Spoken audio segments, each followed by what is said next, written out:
This question is for John Amplis. Martin is such an amazing character because he's tangible.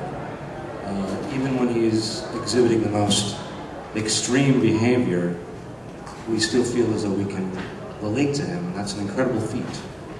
So I'd like to know what Mr. Romero brought to the table pre-production and during production, what you brought to the table to help create this character. How did you fuse those creative elements to bring Martin to life?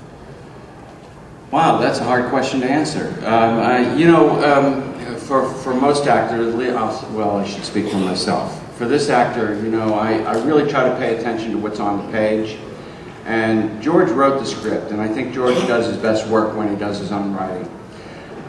He created this character, and he created everything about it. I think the thing that helped me while working on it is that I had an immediate kind of empathy with the character due to the fact that I wasn't raised by my own parents. I was shipped around a little bit. This kid was shipped around a little bit.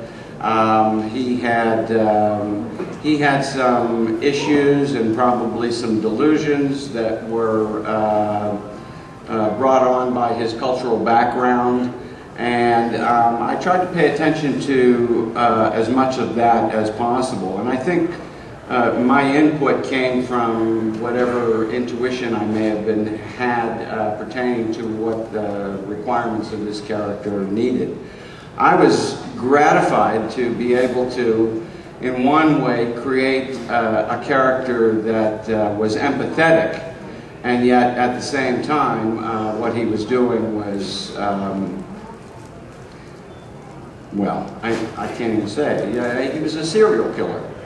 The whole issue about is he or isn't he a vampire, well, I think that's a wonderful ambiguity to have in a film, because I think it's up to you guys to figure that out.